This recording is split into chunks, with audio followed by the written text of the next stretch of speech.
Brilliant. All right. Well, lovely to have you all here tonight to look at and study how to do a health check in your Salesforce org. So that's what the masterclass is about tonight. And the background of this is when I was running a Salesforce consultancy, quite often we would go into Salesforce customers and they would already have Salesforce and have had it for a while and maybe used it, maybe not. But as a consultancy, you always want to put your best foot forward in having a strategy, tool, and template to kind of run through with a client and to say to them, well, this is the process we're going to take, this is what we're going to fill in, and this is what we're going to present back to you. It's always about putting your best foot forward, showing you've got a very professional approach to things. And what I'd like you to take away from the session tonight is this professional template and process for doing this yourself. And this is a tool that you can use or share. If you're going for a job interview, you can absolutely share it with them and do a presentation on it to say, if I was going to start my job tomorrow and you had an existing Salesforce org, this is what I'd want to go through with you and appraise your org as it stands and understand what's currently going on in that org. So we can make sure that we're starting off on the right foot, but also equally you can understand what's important to that organisation. So use it in your interviews if you're applying for jobs. If you are already in a job where you're using an existing Salesforce org, and either it's a new job that you've started or you have never done this on your own org, then this is a great process to go through. So it's a really comprehensive template. The reason it was designed in this way is as a Salesforce consultancy partner, quite often we might get assigned red accounts, if you like. So these are accounts that, have bought Salesforce, have spent quite a bit of money on it. So, sometimes, and one example in particular, they'd spent like £2 million invested in Salesforce. And I was employed to do a health check on it. So it was like an 8-day consultancy assignment where we went in and did a health check on their org to appraise like what is actually going on in this org, what's important to people. And we completed this template and did a presentation back to the senior management team to go through it. And off the back of doing all of this research and presenting the findings to them, we did manage to rescue their Salesforce org. They did continue to invest in it and save the accounts. The Salesforce were happy.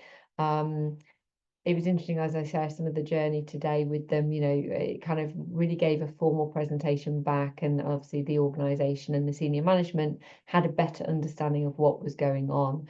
So this template has been used to audit, as I say, accounts that have had £2 million spent on them. So it's a really credible template. And I say, we are here to help you accelerate your Salesforce career. We want to help you feel equipped, confident, resourceful, and to, really present yourself very professionally in front of people. So just giving a little bit of a snapshot of my background. Many of you, familiar names, you probably know my background and some may not, but I started off as a freelance Salesforce consultant back in 2012.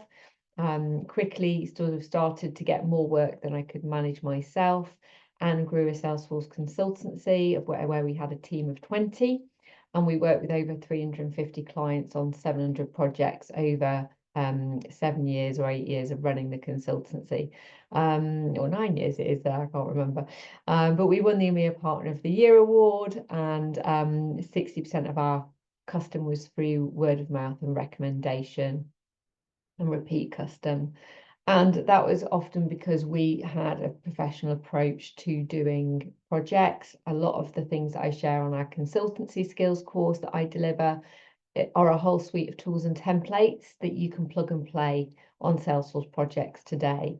So it is about making sure that you have a recipe of how you work, you're considered in all the questions you're asking, you're doing a formal appraisal, and that, as I say, will give people confidence that you know what you're doing, which will help you win work, give you a pay rise, make you the best at your job. Hence, you'll be super at your job. Hence our tagline of Super Mums.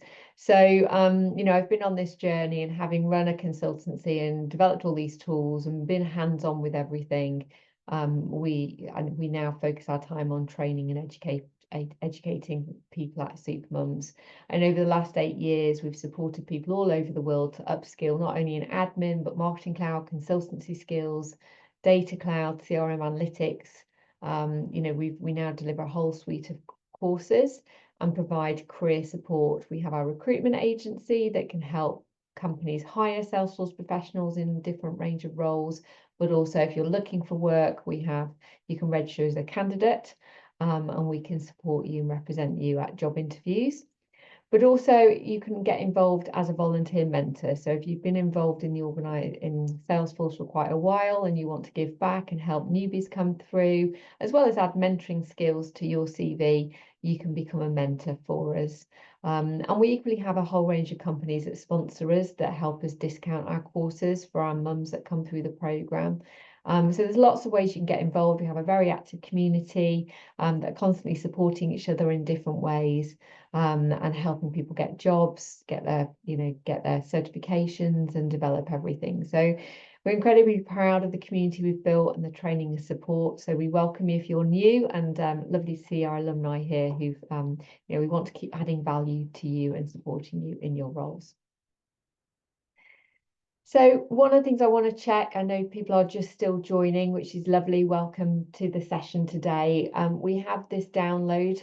You can take a quick screenshot of that and Lynn will share it in the chat. You can download the health check template that I'm going to be running through with you today.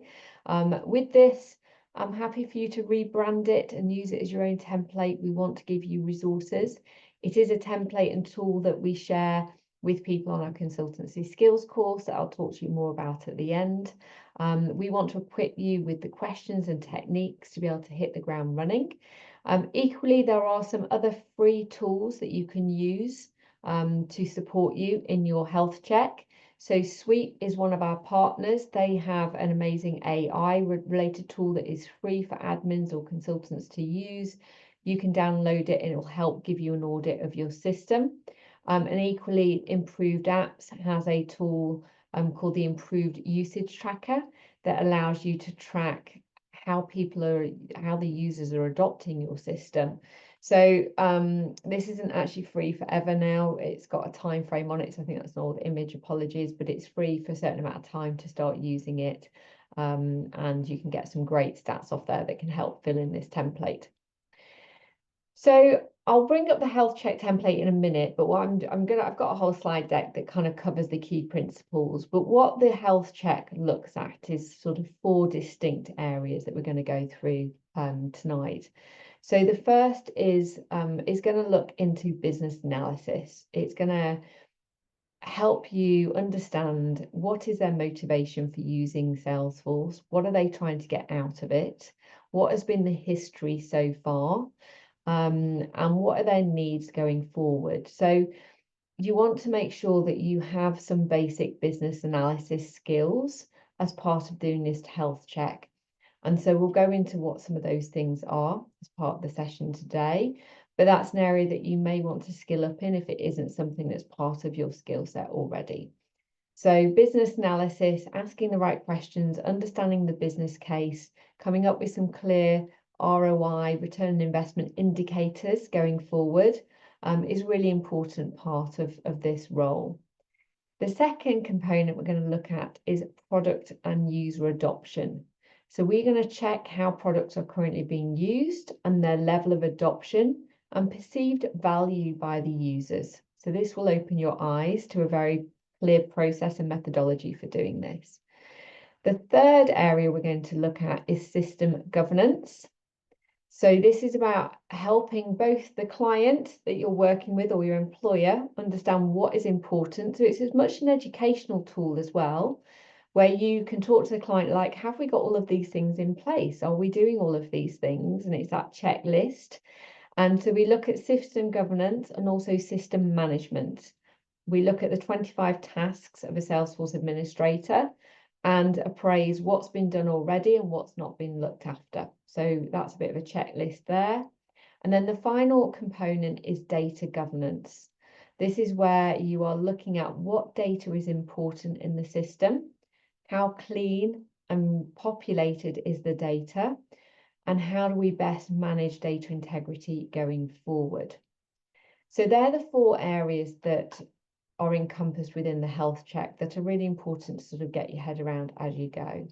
So before I jump into these sections, I'm just going to share a quick overview of the template so you can see what it looks like. And this is the thing that I'm encouraging you to download. So just 2 seconds, let me just change my slides.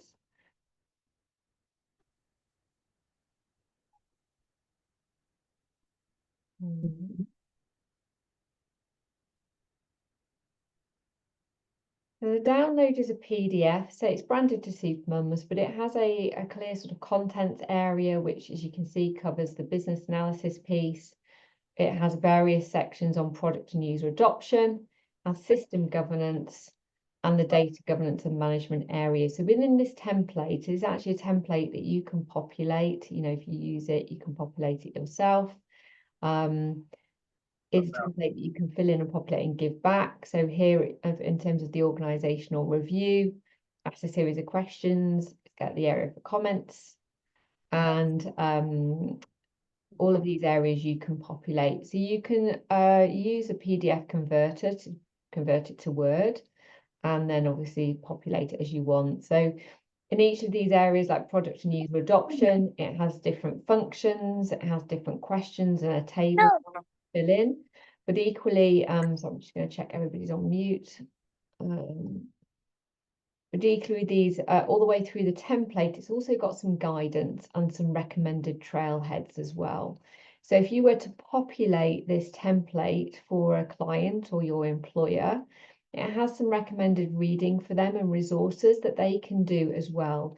One of the things that you really encourage is to get your stakeholders doing some trailhead modules that are very relevant to what they're learning, because it helps support you in your role. It gets them engaged with trailhead. It supports them. So there are, say, some trailhead modules that are populated in here. So it's a comprehensive template. Again, if you were presenting back on this and doing a PowerPoint presentation, you'd pull out some of these things, include them in a presentation back to the client. But I'll talk about some of these aspects of it, but you can download this and have a read through. But the masterclass today is really just to talk through this. So, you know, some of us learn better by listening and learning as we go. I certainly do. So let me just jump back to my presentation deck and we'll go and do a deep dive into some of these areas.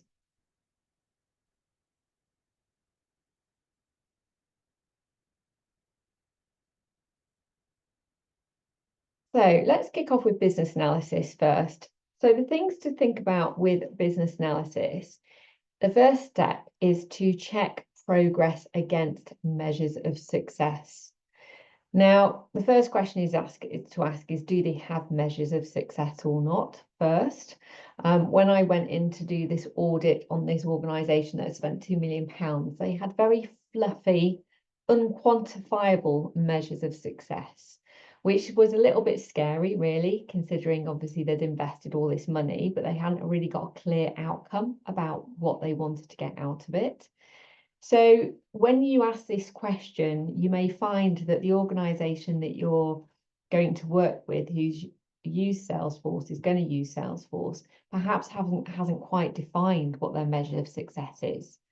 If they haven't, then that's something to work on. If they have, great. You know, let's look at and evaluate how they've done against that and where they are on that journey. So the first is to check, have they got clear measure of success? Typically, what I would do with clients and that I share on the consultancy skills course is present 15 different typical measures of success, like there's 15 KPIs that I would normally present across financial performance, customer engagement, for example, business innovation, and present to them some typical measures, KPIs that would demonstrate return on investment, because quite often they don't know what's possible or won't think about them necessarily. So if they haven't got any, present some back to them, check their progress. Step 2 is check in on their organizational goals. What are their drivers right now? What are their business priorities? So you want to understand where they are going as a business. I always say, you know, ask about their business strategy. Ask them about their current pain points towards achieving their business strategy. Because as a Salesforce professional, you are really helping them harness digital technology to achieve their business goals. So you want to become best friends with the managers and the departmental managers and the CEO, and really start supporting them to achieve their business aims and objectives. That's your main central role, is to make sure that, you know, you're helping them drive this business forward, you're helping them improve performance against all of their performance indicators, whether that's marketing, sales, customer service, financial, you know, what are their top priorities right now? So get really clear on that. Don't be shy from asking that question. You know, you want to be up there liaising and supporting the management team to achieve their goals, because if they are bought into Salesforce and they are seeing an impact that you're making, that's going to secure your future for that organization. The reason I say this is when I went into this organization that had spent £2 million on Salesforce, what had happened in this situation is that the initial executive sponsor that had commissioned Salesforce had left the organization. So there was nobody really waving the flag for it anymore. And then over time, new departmental managers had joined the organization. And none of those managers have been trained in Salesforce or what it did. So none of them were actually using Salesforce or bought into it. And what then happened is that the team underneath them were still using Salesforce, but when it came to the point of shall we renew their licenses or not, none of the managers were using it. They weren't bought into it. They'd never been trained in it. So they were like, well, why are we going to keep paying for it and the team underneath it when we're not getting any value or seeing any value? So it's really important to make sure that your C-suite, your senior managers, are all trained on it, that they use it for reporting and dashboards, that you're aligning with them and their business priorities. You're helping use digital technology to help them get the most out of them and their teams, because they're the ones that hold the budget. They're the ones that are going to pay for your salaries in the Salesforce team. They're going to pay for the licenses. They're going to pay for new products. They're going to pay for your promotion if you're doing well. So you want to make sure that you are absolutely in that zone with them. And quite often when I talk about being a Salesforce practitioner, I see the role very much as a management consultant. You are a management consultant. You aren't necessarily Salesforce, because Salesforce is a product, but actually what your success is very much based around making a difference to that organization, making it being more efficient, helping it increase their financial returns, helping it achieve better customer success and satisfaction. That's where your success lies.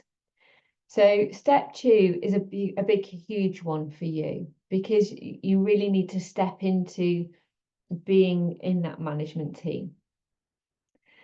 Step 3 is that stakeholder consultation role. So once you understand what's important for the managers, you also want to then run a business analysis workshops with each team and department that use Salesforce. So what I did is set up had the senior management conversations, for example, and then I'd run a business analysis workshop with each team. And I'd say, talk me through your process now of what you do and where you use Salesforce and where you don't use Salesforce. And where are your current pain points and priorities? So you start doing this business analysis elicitation exercise where you're starting to understand what's going on. If you don't understand how people use a system, you will never be able to do your job as a Salesforce professional. You have to get very clear on how everybody uses Salesforce in their job. You can then identify the gaps, and I'll come on to product adoption in a moment, product adoption and user adoption. But this will help you to start to understand what features are they using of Salesforce and Sales Cloud and Service Cloud, and what aren't they right now. And then step 4 is then the communication strategy. So once you've gathered all of this information, You also want to then appraise, well, how are these things being communicated to the team? How are we communicating success, and how are we communicating the priorities and the values and benefits? So one of the other things that was very notable in this example where they spent £2 million is that there was almost Chinese whispers between different departments. None of the departments really understood how each other were using the system, and they all had incorrect perceptions of how each other departments were using it. So there was actually an appetite for for the people that were using it on the grassroots, the front line using it. They all had a real passion for Salesforce and all really loved it, but actually all wanted more out of it because it wasn't doing enough for them. But they all had this perception that other departments weren't using it or necessarily getting the value, which was actually incorrect. So if you don't have a really clear communication strategy between the departments and the teams, you can actually get, say, this misconception and these Chinese whispers where everybody's thinking, well, they're not using it, they don't, and then nobody trusts the data, they all get this low morale, and the whole thing can decline. So having a really good communication strategy between teams about how different teams are using it, the value they're getting out of it, the success out of it is really, really important. So you want to understand what communication has happened previously. How is it being communicated, collectively about how different teams are using Salesforce, and how can you do it going forward? Because communication is king. And it was all about encouraging, enthusing, engaging people in user adoption is really, really important. So business analysis is one of the key aspects you want to drill in. As I say, there are very specific questions in the template that you'll want to fill in as part of this. And some of this will then sort of fall out with product and user adoption. So in terms of user adoption, there are specific questions that we ask in the template. So just sort of logging in and seeing how many people log in to Salesforce is one way of looking at user adoption. It's a very basic way of looking at adoption. But some of the things that you want to go beyond that is obviously how they're using the system, which is why business analysis is important, because you want to understand, well, what does good user adoption look like? If we were to make tangible, quantifiable KPIs around good user adoption, you want to get really clear on that. But some of the things that you can certainly start with is, how many years have they been using Salesforce? What type of contact management setup do they have? Is it MPSP, person accounts, contacts and accounts? How many contacts and account records do they have? Because contacts and accounts is your anchor objects. It's the one object that pretty much every type of user is going to use. So it kind of gives you an indication about the volume of contacts and needs in the system. You want to understand the total number of users. You want to understand what your user adoption KPIs are. So how would you know that you've got good user adoption? And this will be probably different per department. You want to understand the total number of employees that the organization has, the percentage of employees using Salesforce, the percentage of users logging in last month, for example, and the percentage of users logging in over the last 6 months. So from this, you might find that some people have left the organization and still have a user license, worst case scenario. You might find out that people have a user license but aren't logging in at all anymore, and that you've got to work out why. And then obviously you want to find out those users that are very active in using Salesforce, who's logging in every day and who's using it, because they're your champions. You really want to make sure that you are aligning with them. And so what you'll end up doing is you can present and produce a graph in your presentation that segments different teams by high adoption, high value. So you want to start to analyze which teams are using Salesforce as a business critical tool. You want to, the other categories are teams that are getting value out of Salesforce, but not yet using the CRM to its full potential. So you would categorize teams as high adoption, but low value. And then you might have some teams that are low adoption and low value, so teams getting minimal value from Salesforce with correspondingly low adoption. And then you might have teams that are not actively using Salesforce. So I call this stakeholder analysis. It's really about understanding your stakeholders and who's sitting in which camps right now. But going back to what good user adoption KPIs are, that is key, and that will require a little bit more detailed analysis from it. Now, one of the things that will support you with understanding your user adoption KPIs is starting to look at your products and the use of products.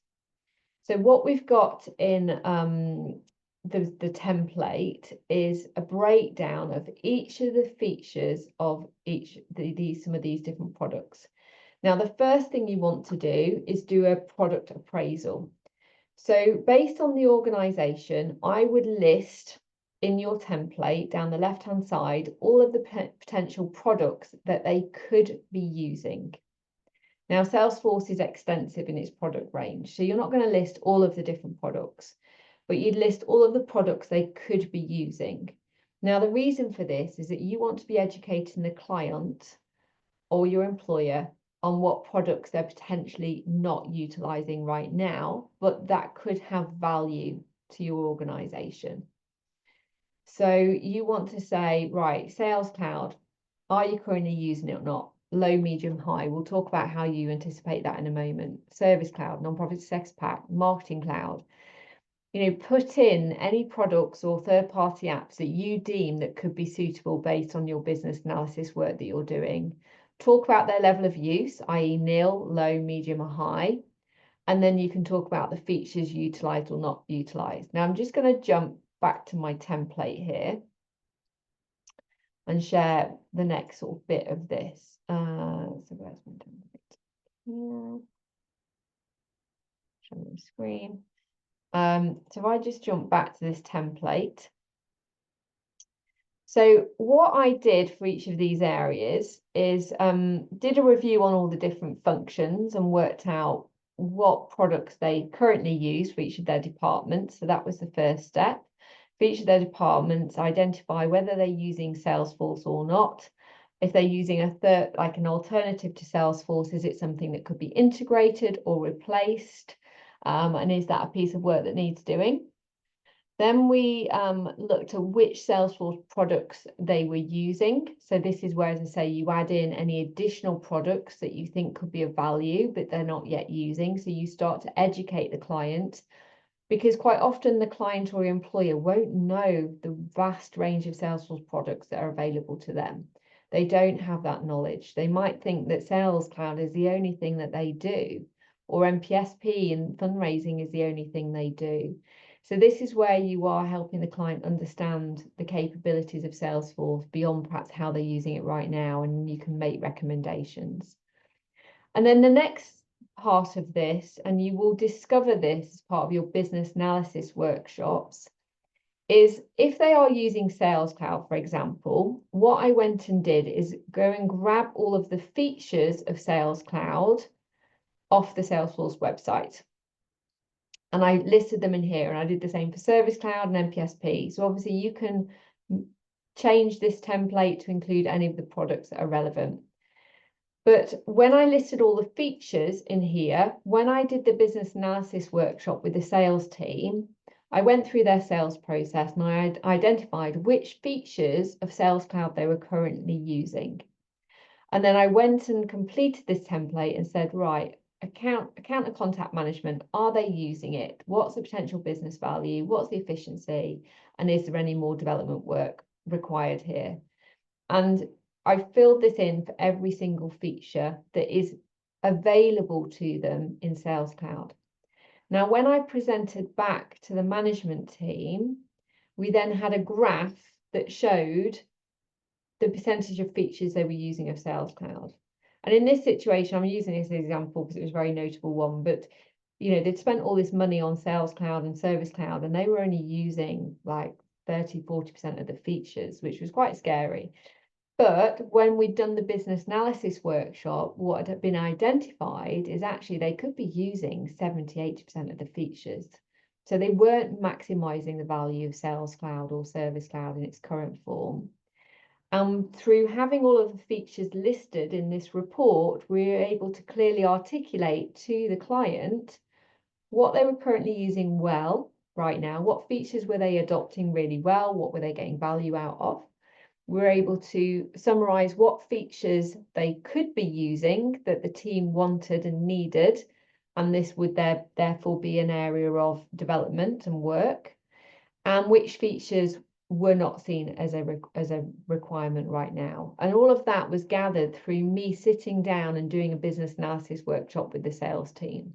So I wasn't just making it up, it was coming from the stakeholder consultation. It was coming from me looking and studying the system and seeing what they were using, but making sure that I was obviously only identifying features here that they were using or could be a potential business value going forward. And so again, by using this template and process, you're educating the client on what is possible. What is possible as part of the whole Sales Cloud? What are they using? What aren't they using? And also what I added in here at the bottom is, have they got an integrated payment integration? Have they got an integrated email marketing solution? They aren't featured in Sales Cloud, but they're certainly things that are add-ons. And so anything else that you feel is important, you can obviously add on.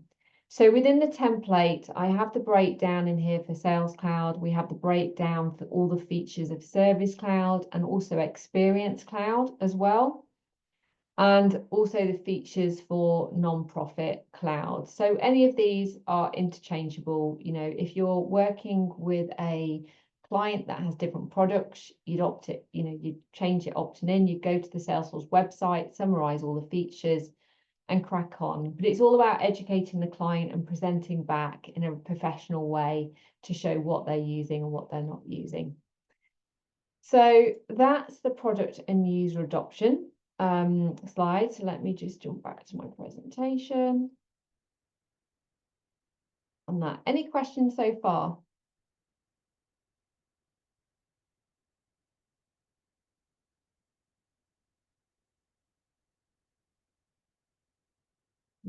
Just put them in the chat and we can answer them at the end if not. So, great. So that's the product and user adoption part.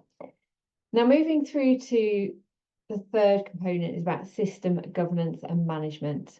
So the first thing that you go through and have a discussion with the senior management team and your sponsor, the executive sponsor, would be to talk through these different components of systems governance and to ask them, do they have this in place already, or is it something that needs to be done? So you'd want to ask them if they currently have a CRM strategy or not. Do they have this documentation in place that outlines the CRM roadmap? And if not, it's something that you'll need to start creating and having in place. So ideally, you'd be picking something up. If you haven't, you'd need to do it. You then talk through and ask them if they have a centre of excellence set up, which is really an opportunity for the senior managers to come together once a month or once a quarter, depending on the need of development, and to discuss the priorities, the budget for the CRM development. Because once you have that wish list of all the things that needs doing, your centre of excellence gives you the guidance on what to prioritize and what to really work on and what needs, what are the business priorities ultimately. So you want to ask if there's a centre of excellence set up, who's involved, what's the process. If not, this is something that you'd want to set up and make sure that you've got in any organisation, because that creates your North Star and support framework for you as a Salesforce professional. Here you want to make sure that they have an in-house Salesforce administrator, technical team or consultants. This might be you. You'll make up one of these things. If you are an external consultant, you'd want to make sure they have an in-house Salesforce administrator who can look after the baby and do some of the tasks that we're going to talk about in a moment. If you are an in-house administrator, you might not have all of the skills that you need to manage the system. So you want to understand if they have any support contracts in place with consultancy teams, or what budget's available if more technical advanced support is needed that you can't do yourself. So you want to make sure that you've got the right support team in place. And in terms of this support team, if you aren't skilled in business analysis, it's certainly something you could train up in, or you could say, you know, there might need to be a budget for somebody to help you with this if you don't have the necessary skills. So you would want to talk about, well, who does the ongoing business analysis? Whose role is this? Is anybody trained in this? Is it something that they would be expecting you to do? And if they are and you're not trained, then that's where you can agree and ask them to give you the budget to train up, ideally. So you want to make sure that somebody's continuing to do that. Now, alongside that, you'd want to make sure there's a support desk set up. So is there a Salesforce support desk if users have questions, challenges, ideas, suggestions to the system? How do they log a case and escalate it with you? So you want to ask if they have a support desk and if that's working okay. And then you want to check if there's an agile project management process in place to prioritize requirements. So how do you prioritize things? Is there an agile project management framework? Again, is that something that they would want you to align with or upskill in if you haven't got those skills? So you know how to prioritize cases that come in. In terms of training, learning, and resources, you know, where are all the Salesforce training resources saved? Is there a training LMS system? Is there a folder somewhere? You know, you want to understand this. You know, where are all the training resources that teach people how to use Salesforce? If they haven't got something in place, then that's something that you'd want to do and set up. And then finally, you'd want to understand if they have Salesforce champions. Now, Salesforce champions are really part of your team as an internal Salesforce administrator. They are the departmental reps. They are the people that will champion Salesforce within their respective department. They might have delegated admin responsibilities. Ideally, the internal Salesforce administrator would be meeting them on a regular monthly basis to check in on how things are going, what the priorities are, where the pain points are. And say they might be delegated admins, you know, so they might be doing some of the administrative responsibilities. So they're part of the Salesforce team. They're the eyes and ears on the ground, really listening to how teams are using and adopting the system. And quite often, if there is a team that aren't adopting Salesforce very well, it might be because there isn't a champion in their team. So this is something, again, you want to sense check. And if it isn't put in place, it's something that you definitely want to sort of focus in on. So this is a useful, really useful conversational tool.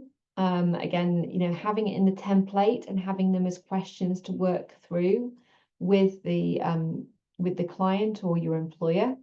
It just gives you that framework to go through things methodologically. I can't say the word in a method. I can't say it. I'm going to give up. In a clear method, to kind of support you, and I say to sort of check they have everything in place and recommend improvements where not. Now, in terms of then system management, in my latest book, Become a Super Salesforce Administrator, this dives into the 4 roles and the 25 tasks of a Salesforce administrator.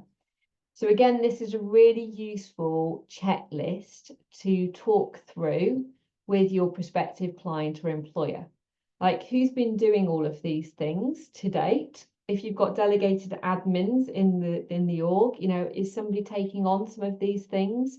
What is your role and responsibility if your job is the internal administrator? And who is doing what else? And if some of these, you know, you might absolutely find that some of these things are beyond your skill set right now. So this is where you might want to suggest that there is a support contract with a consultancy partner who can support you with some of these things, upskill you in some of these areas. Because when you talk about, we have the separate masterclass that goes through all of these different areas, but with all of these areas, you know, you will be a senior experienced Salesforce administrator if you have all of these skill sets in place. And bridging certainly on the Salesforce consultancy level, because you would have agile project management, business analysis, all of these skills. So if you're starting out as a junior admin within an organization and you say you've just got your admin cert, you're not going to have all of these skills straight away. You'll be able to do some of these roles and responsibilities, and you'll then start to obviously build up the skills and capacity to do other things, or have a wider team in place or a consultancy partner that can support you with some of these things. So it's really useful to talk through with your manager or client, as I say, who's been managing these different aspects, what is the current status, and then you can start to come up with a plan of how you manage these things going forward. So this is a really useful checklist. Again, there's a download with this checklist in it in our resources area that you can rely on, and the book has a chapter on each of these areas in more detail, so you can assess that. Now, alongside this, and as part of those 25 tasks, you would run a series of Salesforce reports. So Salesforce have created some amazing resources and tools that you can press a button and it runs like an assessment on your org. So you would run the optimizer report, the security health check report. There's also an NPSB health check for people that are still using that product. And then there's also an area where you can see error logs. So it's really useful to run through, run these reports regularly on a quarterly basis. Just check everything's working as it should be. If it flags anything, then you can highlight it. So in the health check template, you can flag these you can flag things from these reports as areas that need attention and work being done. So, again, they're just there, part and parcel.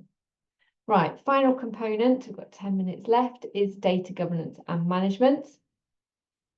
So the importance of data is a bit like user adoption, really, is, people will very loosely say, we don't trust the data in our system, we don't have good data integrity.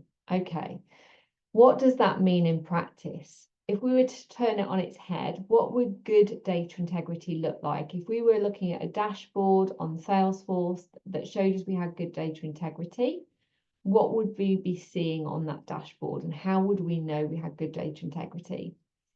So we want to get to that place of understanding what data is most valuable to this organization, and creating a report and dashboard that shows the organization and the managers that they have good data integrity. Because again, going back to the importance of the managers can only look and use management reports if the data is good. If they are looking at reports and dashboards and they can't trust that the data is accurate and it's not populated properly, they will not be able to use the system, which means they're less likely to invest in it and invest in your role going forward. So one of your key jobs is to make sure you understand what data and what reports and dashboards are most important to your managers and that their teams are using. One of the biggest reasons why CRMs are not adopted by users is because they don't trust the data. The poor data governance can impact the organisation significantly, in that inaccurate or incomplete data can lead to 20% stalled productivity, which is 1 day of work each week. On average, companies lose 12% of its revenue as a result of inaccurate data. And 40% of all business initiatives fail to achieve their target benefits because of poor quality data.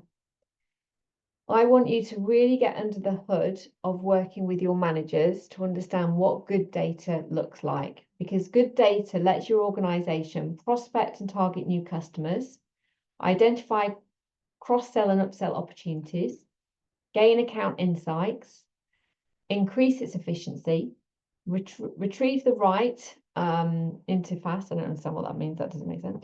You have to correct that one. It allows you to build trust with your customers. It allows you to increase adoption by your team, your users. Helps you to plan and align your territories better, particularly from a sales point of view. Allows you to score and route leads faster. So a lot of these relate to sales and integrity, but there'll be lots of good reasons across different departments about why having good data will help improve the performance of your organization and get rid of all of these things that are damaging to your organization. So the questions you need to ask of your managers is, what are the key business objectives, i.e. what the performance management KPIs are. So if the manager is having to report back on their KPIs, what's most important to them? What reports and dashboards do they need? Then you need to understand what customer data is required to support these objectives. You want to understand how they're currently using that Salesforce data, where it's stored, and you want to assess the data integrity. So we talk about the 20/80 rule, and this is a well-renowned sort of tool, like, well, sort of saying, if you like. And that if you were to look at like the 100% of, all the fields that you have in Salesforce, arguably 20% are going to be the most important that shape the business performance objectives and customer intelligence, help maybe segmentation with marketing. You want to understand what customer data is the most important.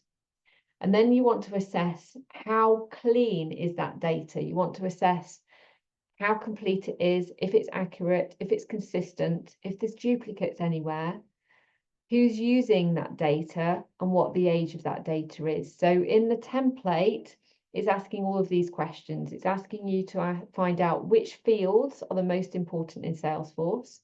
You then would do an assessment of the data quality of those fields. Now you can use Sweep for some of that.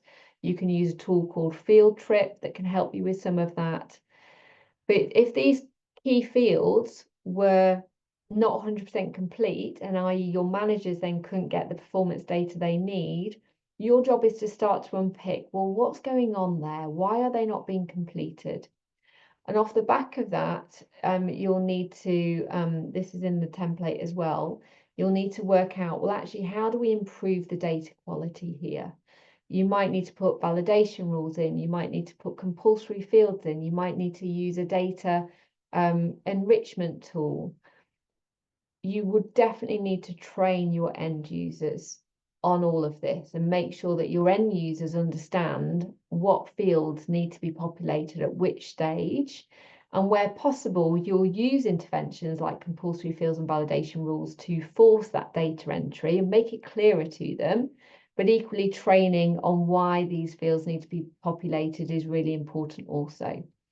So in the template, it goes into what data fields are important, what the current cleanliness of that data is, and then also it goes into what some of the preventative solutions are to getting data integrity better, making the level of that data integrity better going forward. It will allow you in the template to highlight some of the tools that you might need to put into place.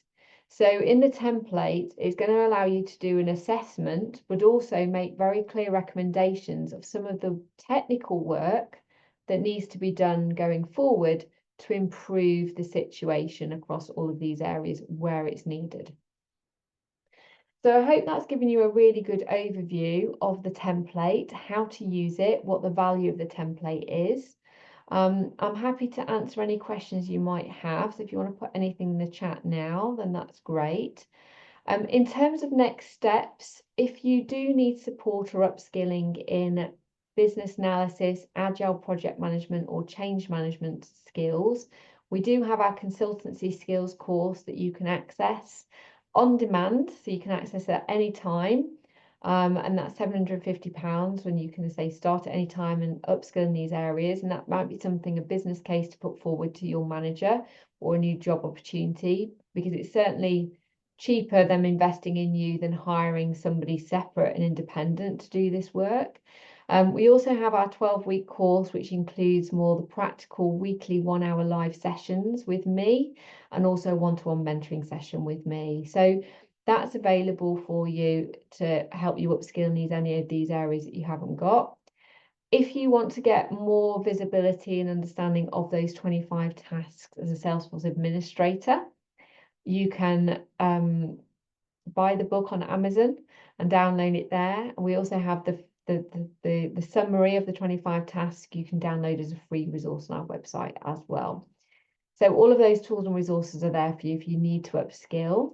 But thank you very much for coming tonight. I hope it's been useful. I hope that's given you a really useful resource to hit the ground running on any roles that you've got. Let me just come down to questions now. So let's see what we've got. Right.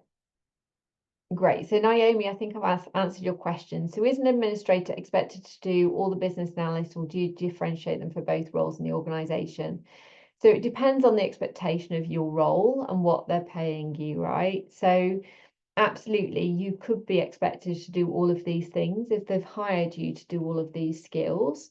But if they're paying you a junior admin salary, Salesforce admin salary, then absolutely not yet, because if you're doing business analyst work, agile project management, you are sort of classed as a senior Salesforce administrator, advanced administrator, and you should be getting the higher salary bracket because you've upskilled and invested money and time in learning business analysis and agile project management. It's not something you can do properly without training. You can try, but I tried when I started and realized I didn't have a Scooby really what I was doing. I was asking questions, but I had no formula, no process, no way of documenting it in any professional way. So absolutely is something you want to skill up in, but make sure that you're getting then the advance in salary. If you are being paid a junior admin role and you don't have those skills, to say you could make a business case for them investing in you, or you could say they need to hire a contractor or somebody else that will do that role. So another question here. Could you ask Heather what is the name, or if you could give me the URL with regards to the program that highlights what areas are used the most in Salesforce, if possible? Not sure what that means. I don't know. That's from Lorraine. Lorraine, maybe you could just expand on that for me in the chat. I'll just keep going through the questions and come back to it. So Sita, you said, does the health check also include number of flows, Apex? No, because at this point you're doing a business analysis exercise. You're understanding what is it that the organization needs from a business point of view. This is about being able to prioritize the technical work that needs doing. So it's not a technical audit, because there's no point doing a technical audit without really understanding what it is that the business is doing and needing first.